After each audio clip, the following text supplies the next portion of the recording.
partida da divagação desta semana é um artigo do Jornal de Negócios que, segundo o Mastercard Index para o Empreendedorismo Feminino, classifica Portugal como o 6º melhor país do mundo para as mulheres empreendedoras.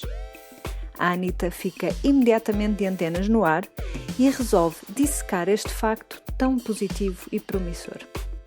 A Oeste, nada de novo, sendo que o estudo conclui que o preconceito de género é o principal obstáculo ao empreendedorismo feminino, com consequências ao nível da autoconfiança, baixa aceitação social e cultural e limitações ao nível de acesso a financiamento e capital de risco. Comparativamente, Portugal destaca-se como um dos países com melhores oportunidades e condições de apoio para empreendedoras. A Anitta volta ao tema quente do preconceito de género e congratula-se por viver num país tolerante. Olá, eu sou a Billy. Olá, eu sou a Ellie, mesmo com esta voz sexy. Oh Ellie, o que é que aconteceu à tua voz? Não, é culpa da barriga. Portanto a culpa não é da voz, é da capacidade torácica. Exatamente, que acho que está muito diminuída nesta altura, por culpa de assim uma coisa que surgiu aqui que parecem duas bolas de basquetebol em simultâneo. Portanto, ainda a falar sobre o ovo Kinder que trazia bónus. Sim, belos bónus, por assim dizer, é dos ovos gigantes, que são mesmo ovos gigantes, não era daqueles de miniatura. Eles têm uma edição da Páscoa que eu resolvi adotar. Para quem não sabe, a Ellie está à espera de 2 meninas de uma vez e já estamos a chegar ao final do tempo e por isso a Ellie está assim um bocadinho mais... digamos que a capacidade torácica está ligeiramente comprometida. É só isso. Basicamente o resto é tudo ótimo. Não notam quase que isto está a acontecer, nada. Mas está tudo a correr bem, não é? Sim, está tudo a correr bem. Felizmente. Tudo ótimo. Que bom. Então, mas conta-me lá, o que é que me tens a dizer sobre esta notícia de Portugal ser o 6º melhor país do mundo para as mulheres empreendedoras? Surpreendeu-te? Surpreendeu, claramente, e fiquei assim com algumas dúvidas sobre os critérios, não sobre os critérios em si, mas sobre os termos de comparação, porque a verdade é que esta questão como falavas, uma das principais conclusões é que o principal obstáculo ao empreendedorismo feminino tem a ver com questão do preconceito de género. E o preconceito de género para mim foi descoberto cá, portanto surpreendeu-me ver Portugal bem classificado numa lista de 57 países, ok? Levantou outras questões como quais eram os países considerados. Mas a verdade é que se calhar nós entramos aqui numa questão cultural e comparativamente, provavelmente nós somos um país tolerante, tendencialmente. E portanto há uma agressividade, se calhar, com maior dificuldade, adversidade noutros países, que nos ajuda a estar provavelmente mais bem colocados, diria eu. Mas depois também se junta uma série de outros fatores que eu acho que pode ser um efeito halo, sabes? Há tanto incentivo ao empreendedorismo nos últimos anos cá, que, por consequência, o empreendedorismo feminino também acaba por beneficiar. Eu concordo com o que tu disseste de eu estar a ler a notícia e, por um lado, ficar super contente. Ai, que bom, Portugal ser o 6º melhor país nesta lista, bem bom.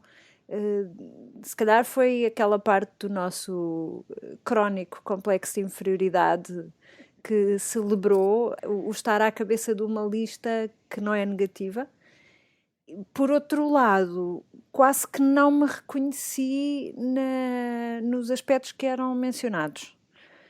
Mas aqui abre um parênteses, que é, por exemplo, quando se fala de acesso ao financiamento e capital de risco, a verdade é que eu também nunca tentei recorrer a financiamento e a capital de risco. Portanto, eu acho que muitas vezes existem as oportunidades e existem os projetos e por mim falo, muitas vezes eu não sei que eles estão lá e não sei que posso aceder a eles e acabo por fazer tudo pela via mais difícil e complicada, que é fazer as coisas sozinha, sem sequer me lembrar que poderia tentar candidatar-me a estes fundos ou a um programa de mentoria ou um programa de formação, por desconhecimento. Sim. Acaba por ser ainda muito, muito individual, não é? Muito autocentrado. Eu acho que também tocas num ponto interessante que é nós somos um bocadinho a nossa mania da independência, não é? Nós somos capazes de fazer isto e vamos e avançamos para a frente sozinhas. E entra numa questão quase de orgulho. Não é? Não preciso disto, ou nem sequer considero que faz sentido procurar ajuda, procurar apoios, procurar o que quer que seja. Sim, por um lado orgulho, por outro lado se calhar inércia e finalmente desconhecimento. Mas o desconhecimento também se calhar vem da inércia, porque se eu tivesse a motivação de ir procurar programas, provavelmente perguntando ao Google ficava logo a saber de 3 ou 4 programas que existem para empreendedores, não sei. Sim. Sim, eu aí não posso alegar a questão de desconhecimento, até porque, tendo em conta que tenho trabalhado muito mais com startups e com projetos de empreendedorismo, acabo por estar muito por dentro do que existe, não é? Das condições, das condições de apoio que existem.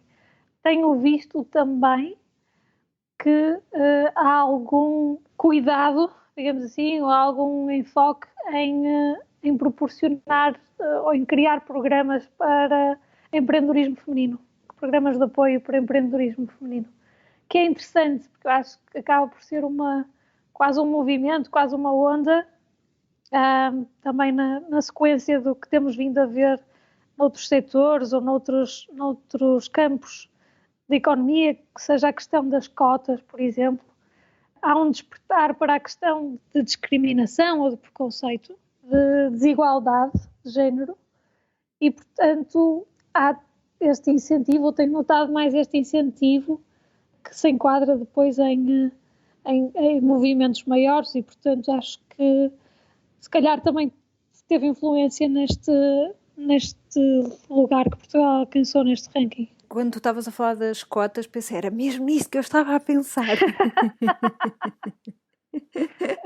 Porque pensei, espera, apoio ao empreendedorismo feminino, ou seja, mais uma vez é preciso ter pipi para aceder a isso.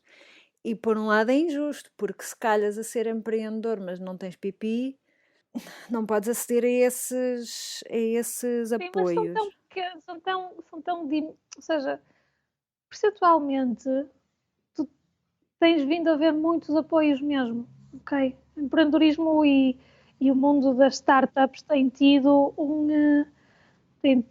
uma promoção a nível nacional com imenso apoio, com imensa visibilidade e com bons resultados. E, portanto, eu acho que tem um bocadinho o efeito moda, pode ser assim, de uma forma mais leviana, mas pode ter este efeito moda, porque ok, se estamos numa de promover ou ajudar a diminuir a desigualdade, este é um campo também, e, portanto, fica bem fazermos um programa de apoio para mulheres.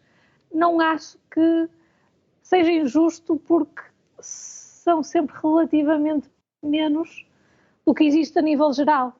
Não acho que seja assim tão significativo para resultar como algo injusto para outro género, não é? Ou seja, não chega realmente a penalizar os homens. Não de todo. Dá aqui um bocadinho um boost, provavelmente, ou se calhar dá mais visibilidade, tenta chegar, se calhar, a um público-alvo que provavelmente não consideraria, ou que acha que à partida teria mais dificuldades, mas que se calhar depois também desperta para o resto que existe do ecossistema de empreendedorismo em Portugal. Portanto, por aí acho que não tem esse efeito perverso. A mim também me parece que é como as cotas, que é um mal necessário. Nós já conversámos sobre isso, que as cotas de presença feminina em conselhos de administração, é isso, Sim. não é? Se não estou em erro. Sim. E as cotas são em conselhos de administração, mas também devia haver representação no governo, diria eu, e em todas São ainda mais altas. São aqui interessantes. Ou seja, pelo menos a última proposta que estava a ser votada passou para, a nível público, a nível de instituições públicas, para 40%. Que é quase metade. E, portanto, eu acho que há mesmo uma questão aqui de... é sempre a questão polémica, não é? E temos várias opiniões diferentes das nossas, que acham que a questão do mérito deveria prevalecer sempre. Eu não acho que o mérito desapareça. Sim, porque as mulheres que são escolhidas não são escolhidas só por terem pipi, são escolhidas porque têm mérito. Exatamente. Não é? Não deve invalidar, não é por aí. Acho que obriga a mudança de mentalidade, obriga a mudança cultural, obriga a quebrarmos com alguns dos hábitos e dos costumes em que a maior parte dos centros de decisão são autênticos clubes de rapazes, não é? Eu acho que obriga a contrariar aquela tendência humana que é escolher parecido connosco. Sim.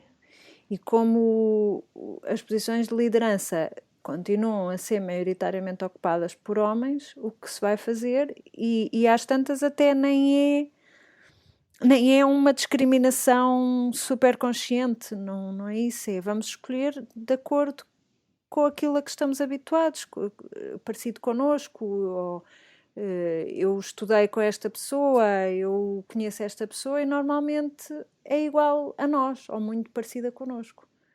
E acho que esse critério o que vai fazer é obrigar a introduzir uma variável que não estávamos à espera.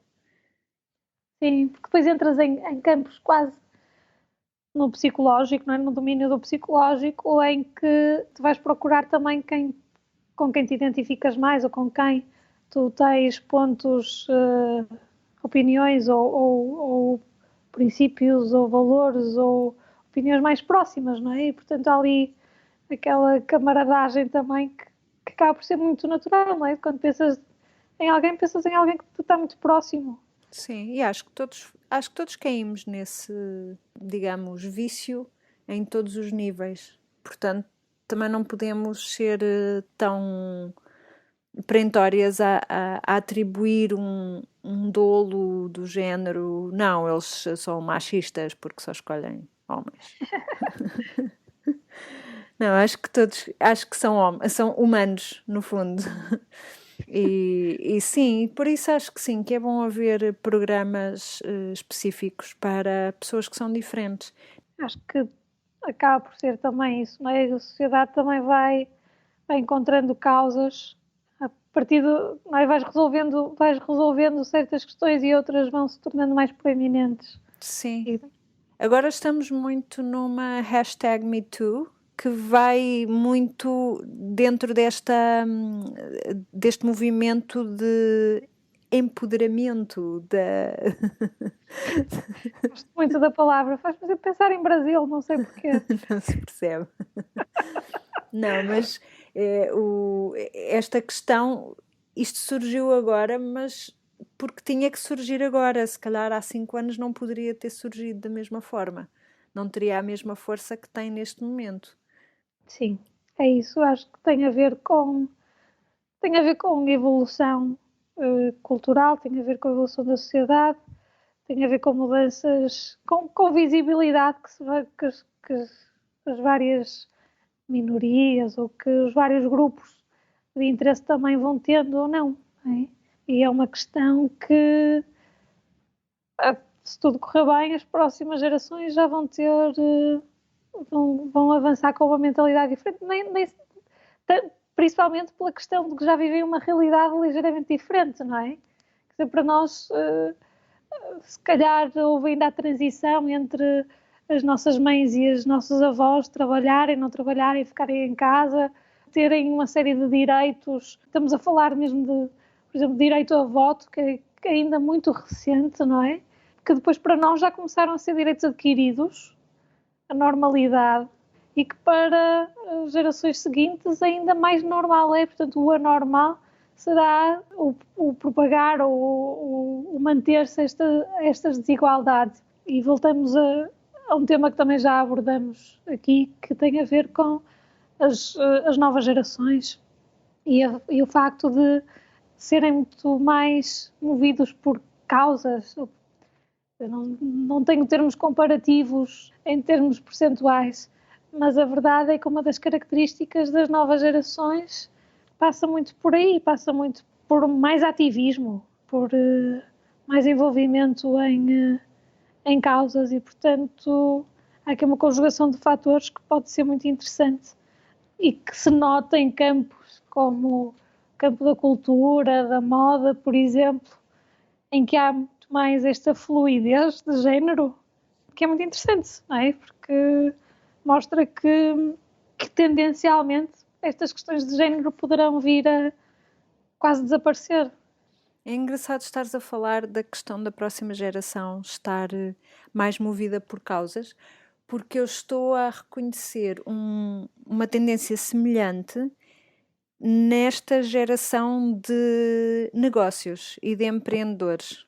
Eu faço parte de um grupo de pequenos empreendedores, basicamente à volta de uma pessoa que é a Tara Gentile, penso que já falei dela várias vezes, e ela tem uma rede que é o Co-Commercial, onde os empreendedores, os membros dessa rede, é como se fosse uma rede social e, no fundo, todos contribuímos de alguma forma, ou fazemos perguntas, ou damos respostas, ou pronto.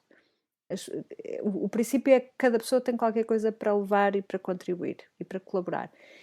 E um dos temas que se tem estado a falar muito nos fóruns, neste momento, é a certificação como um negócio que seja bom em termos sociais, bom em termos de sustentabilidade Éticos, ecológica, exatamente, portanto, social, ético, ecológico. Uhum. E há uma certificação que ela tem estado a lançar muito esse tema e as pessoas têm estado todas muito a falar nisso. E uma das coisas que se tem estado a falar nos fóruns é de que forma é que vamos escolher as causas nas quais apostamos e as causas que defendemos e como é que incorporamos isso nos nossos princípios de vida e nos princípios de vida do nosso negócio. É como se os nossos negócios já começassem a pertencer à tal nova geração de... São os millennials ou são já a seguir? Já não sei. Mas como se os nossos... seguintes, acho eu. Já são os seguintes. É como se os nossos negócios pertencessem já a essa geração e já os estivéssemos a infundir com esses princípios que já muita gente fazia, não é? Mas agora esta nova economia está muito mais feita por pequenos negócios, muitos micronegócios, e se a força de muitos micronegócios é enorme e é giro também acompanhar essa discussão e das causas. Já não se fala... Neste grupo já não se fala do facto de serem mulheres ou de serem homens, já se fala de o poder que eu tenho enquanto... Para mudar o mundo. Exato, enquanto microempreendedor ou pequeno no sentido de um pequeno negócio. E é super interessante também sentir que podemos fazer a diferença mesmo a uma escala quase micro. Sim, é esse espírito ativista que eu acho que nós associamos em alguns momentos da nossa história e com algumas gerações atrás, mas que agora se concentra muito mais em questões maiores, provavelmente, ou em questões transversais à humanidade. Não estamos a falar só de questões culturais, que essencialmente temos... ou sociológicas, estamos a falar também do nosso planeta, da humanidade, que é uma coisa interessante, mas que está muito presente, ou que faz muito parte do imaginário do dia-a-dia das novas gerações, também pelo contacto, pelo ponto de partida delas, não é? É um mundo global. Mas e de que forma é que tu achas que se volta a enlaçar, digamos, a esta geração ativista, geração de negócios ativistas, com a nossa realidade de Portugal ser o 6º melhor país do mundo para as mulheres empreendedoras? Será que as mulheres são, por natureza, mais ativistas do que os homens? Boa questão. Não sei. Aí não quero entrar em preconceito. E generalizações.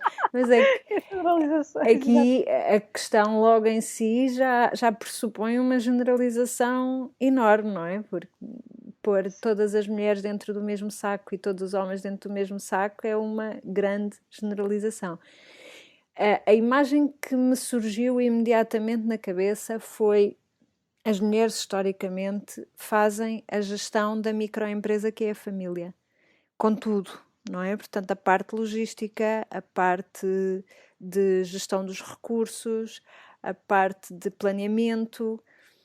Não sei se haverá uma mulher que não se identifique com isto que eu estou a dizer. As mulheres estão historicamente muito habituadas a gerir esta microempresa que é a família e estão habituadas a lutar pelo bem-estar dos elementos desta microempresa que é a família.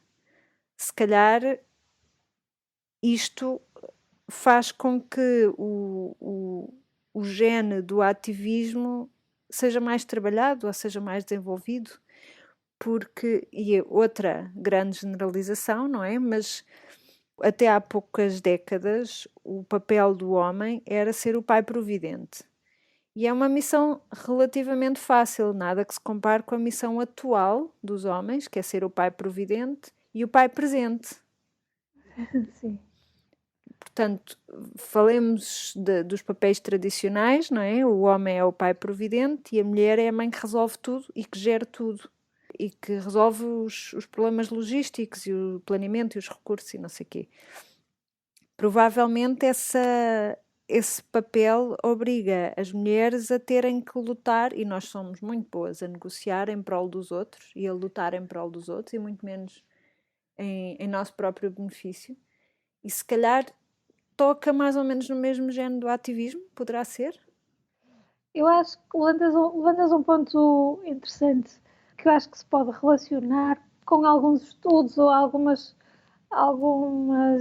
investigação em torno do efeito de uma maior presença de mulheres no mundo corporativo, por exemplo, no mundo do trabalho, e que tem a ver, se calhar, um lado mais humano, ou trazer um lado mais humano, mais emocional ao mundo dos negócios, em que não é única e exclusivamente a questão de números e faturação, mas há também um maior envolvimento das pessoas ou uma maior preocupação com a parte humana que está associada ao mundo do trabalho, ao mundo dos negócios, que traz uma série de questões para a mesa e que provavelmente pode ter essa influência no tipo de preocupações que as próprias empresas também demonstram, não é? E esta evolução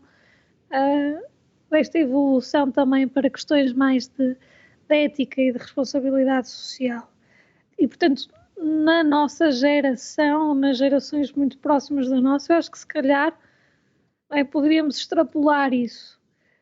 Mas quando avançamos para novas gerações, eu acho que a questão ativismo deixa de estar tão relacionada com a questão género.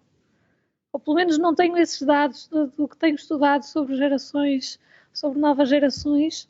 Não sinto que seja tanto uma questão mais mulher do que homem. Acho que aí já é uma questão de mentalidade transversal, de motivações. São que depois estão associadas a outro, ou que são potenciadas, provavelmente, por uma atitude mais empreendedora.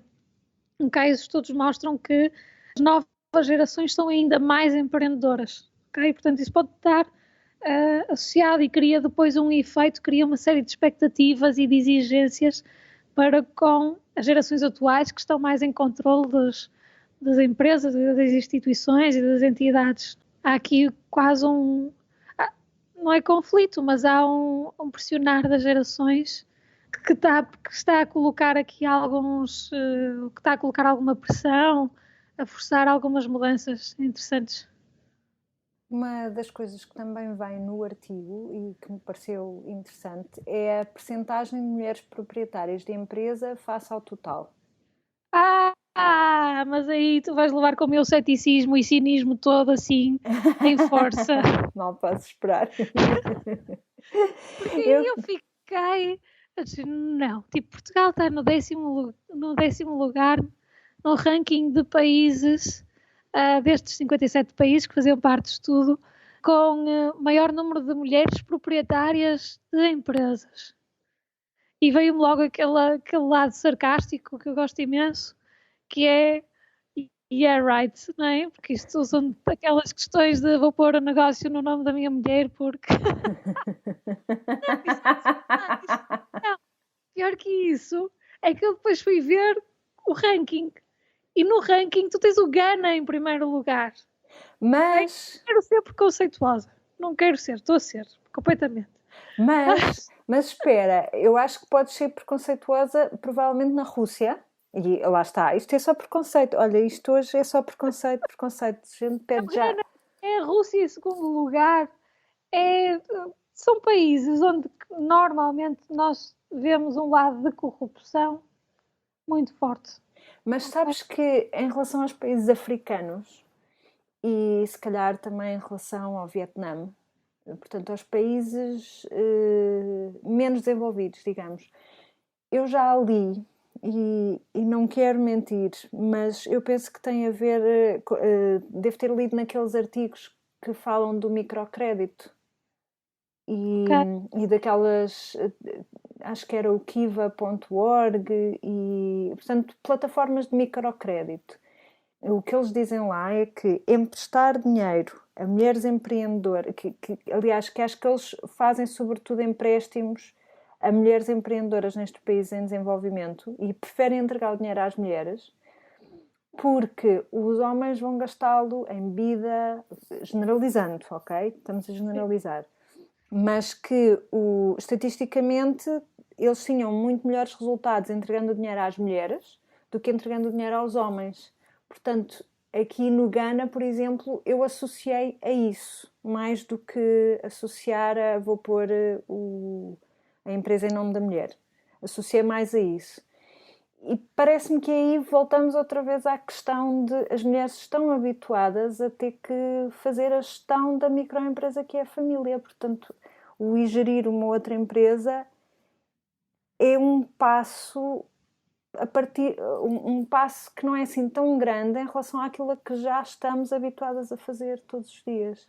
Aí depois entramos na questão dos números, não é? Se realmente a questão do microcrédito e das microempresas e tudo mais são assim, quanto é que contam, não é? Para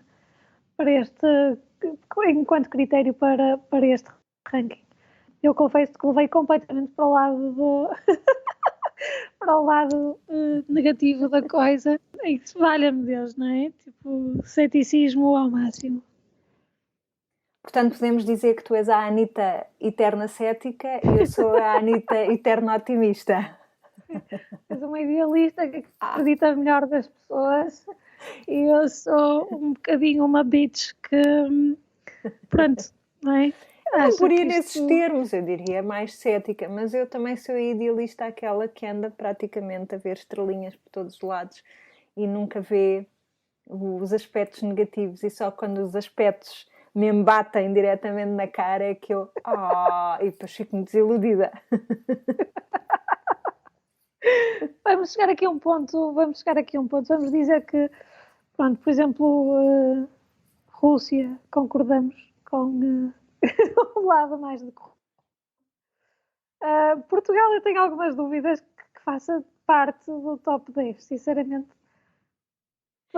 Pelas razões boas da coisa, ok? Mas se tu reparares, a disparidade em relação ao primeiro é de quase 20 pontos percentuais. Não é uma coisa pouca. Não é. E mesmo que nós estejamos no 10º lugar, e a acreditar que estes números são representativos da realidade, 28,7% não chega a 1/3. Portanto, mesmo um 10º lugar não é uma coisa... Este 10º lugar não é uma coisa de que nos devamos orgulhar, diria eu. Temos tempo, não é? A construção. Estou a ser a Anitta menos idealista. Eu ando a treinar para isso. Agora. Não, é verdade, mas sim, mas é uma construção também, não é? Tens razão. Ao ler os números assim, 30%, pronto, está na linha das cotas. Não, está abaixo da linha das cotas. Quem está na linha das cotas é a Nova Zelândia, que está em 4º lugar. Pois, mas tu só tens 2 países desenvolvidos. Ok, vamos reformular. Só tens 2 países no ranking, nos 10. Tens a Nova Zelândia e a Austrália, creio. Acho que sim, acho que são as duas. Que estão no top. Dos países mais industrializados, não é? Será porque é por serem também um novo mundo que tem menos lastro, que, não sei, de alguma forma tem mais flexibilidade para se mover mais rapidamente? Precisávamos da Constança aqui, não era? Precisávamos. Lançamos um apelo à Constança. Olha que bela ideia. Constança, o que é que tu achas da tua experiência desse lado do globo? O que é que te parece? Consegues trazer um bocadinho de imparcialidade para esta nossa discussão? E a Constança depois seria a Anitta imparcial. Exatamente. Se bem que voltou a ser europeia, não é? Mas pronto, outra questão. Sim, mas dentre estas Anitas continua a ser quem tem mais experiência. É verdade. Na Oceania, digamos. E menos polémica, diria eu. Sim, acho que a Constança, resumindo e concluindo, faz-nos falta. Olha o apelo. Constança, temos saudades. Olha, e que mais é que queremos dizer sobre este tema? Queremos dizer que, acima de tudo, há esperança, não é? E apesar do longo caminho que há para fazer, na verdade, acabamos por ser comparativamente privilegiadas. Porque é verdade que temos acesso a uma série de condições que não existem noutros países e que, portanto, também é a nossa responsabilidade aproveitá-los. Eu gosto de ver que a Anitta cética também de vez em quando é... Tem um lado sonhador, tem um lado assim positivo. Idealista, mas eu acho que aí também é verdade. Nós temos um complexo de inferioridade crónico que se traduz em expressões como, abre aspas, só neste país, fecha aspas. Expressões destas e equivalentes a estas, como achar que todos os defeitos da humanidade se concentram em Portugal. Não é verdade. Os defeitos da humanidade concentram-se nos humanos. E em Portugal nós, apesar de tudo, temos alguns humanos, o que significa que sim, há gente invejosa, há gente que rouba, há gente corrupta, mas isso não acontece só neste país. Isto acontece, enfim, no planeta em geral. E quando houver humanos em Marte, acontecerá em Marte também. Estás a tornar-te cética, Anitta? Não, mas eu tenho que dizer que se me encanitam os nervos de cada vez que ouço isto só neste país. Até porque já passaste por outros mais difíceis. Já passei por outros em que isto acontece de uma forma em que os mesmos defeitos acontecem, porque acontecem, mas há uma maior aceitação deles como factos da vida. Porque uma coisa é, sabemos que existe corrupção, mas fazemos os possíveis para não sermos participantes passivos, ou fazemos os possíveis para denunciar, ou fazemos os possíveis por nos indignar e não entrar nesse esquema. Enquanto que quando eu estava na Argentina, a sensação de impotência era enorme. Sem quereres apontar o dedo a nenhum país em específico, obviamente. Sem querer apontar o dedo a nenhum país em específico. As pessoas na Argentina, por muito que se indignassem, sentiam que os tribunais não faziam justiça, que iria tudo continuar da mesma forma como estava até o momento.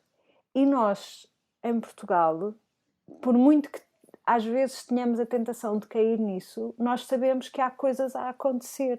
E apesar de tudo, sabemos que se formos à polícia, em princípio não vão extorquir-nos dinheiro. Sabemos que apesar de tudo, se fizermos uma queixa, haverá canais, e há canais que podemos nós próprios explorar, que fazem com que a queixa venha a ser tratada, debatida, julgada, se for caso disso. E essa não é a sensação que os argentinos têm em relação aos seus órgãos de soberania. Portanto, logo aí eu acho que quando as pessoas dizem só neste país, também tem um bocado de falta de experiência noutros países. E perceber que é isso que tu dizes, cá nós apesar de tudo temos os meios e temos as ferramentas, também faz parte da nossa lista de deveres procurarmos aceder e usar essas ferramentas que temos à nossa disposição. Sim, exercer os nossos direitos, as nossas liberdades e os nossos deveres.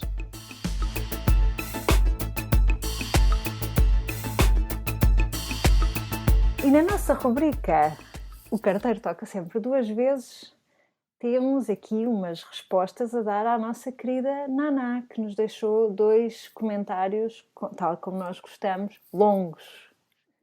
A Naná reagiu a dois dos nossos últimos episódios. Em primeiro lugar, obrigada pelos parabéns. Ainda estamos na dúvida, não é? Se realmente são parabéns ou não. Mas ela reagiu ao episódio do foco e das dificuldades também que tem sentido, falando sobre o foco como uma tarefa muito complicada, tanto a nível pessoal como a nível profissional. Mas também fala da forma como, quando consegue alcançar, como isso é fundamental para sentir que vai atingir uma série de objetivos que se propôs em termos de vida. E o facto de só quando olha para trás, não é, e faz rewind é que percebe como que foi isso, não é? Que foi o foco e essa concentração, esse saber dizer não e saber concentrar-se só num dos objetivos que foi fundamental para alcançar. Portanto, obrigada, Naná, pelo contributo nessa nossa questão, que também muito nos tem ocupado. O outro comentário é um comentário longuíssimo, um lençol, como nós gostamos, relacionado com o episódio do Can We Have It All, em entrevista com a Sónia Rodrigues, que foi um episódio muito interessante em que a Sónia assumidamente diz que não acredita nesta questão de conseguirmos ter tudo e conseguirmos manter as bolas todas no ar, e com o mesmo grau de sucesso. Se bem que nós, quando analisamos depois os resultados da Sónia e a vida dela, achamos que ela consegue perfeitamente fazer isto tudo e que consegue ter she can have it all, basicamente.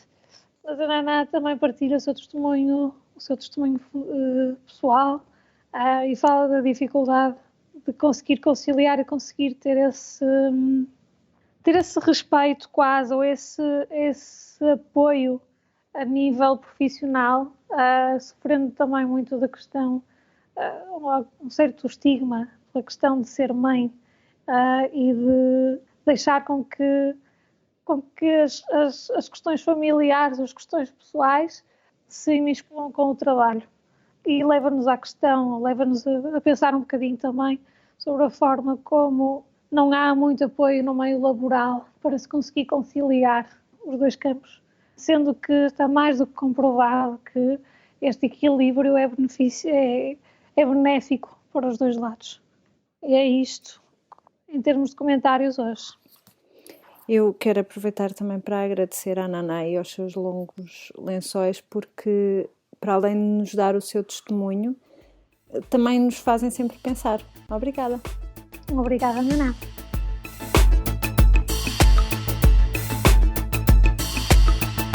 Nós prometemos regressar, obviamente não a cada 2 semanas, como já deram conta, porque nesta altura we can't have it all, mas regressamos de vez em quando com um ponto de situação nos nossos projetos e com alguns temas de conversa que esperamos continuar a inspirar-vos. No entanto, com boas aspirantes à omnipresença, continuamos ligadas na anitanotrabalho.com, onde poderão conversar connosco através da secção Querida Anita ou no facebook.com/Anita no Trabalho. Até breve! Até breve!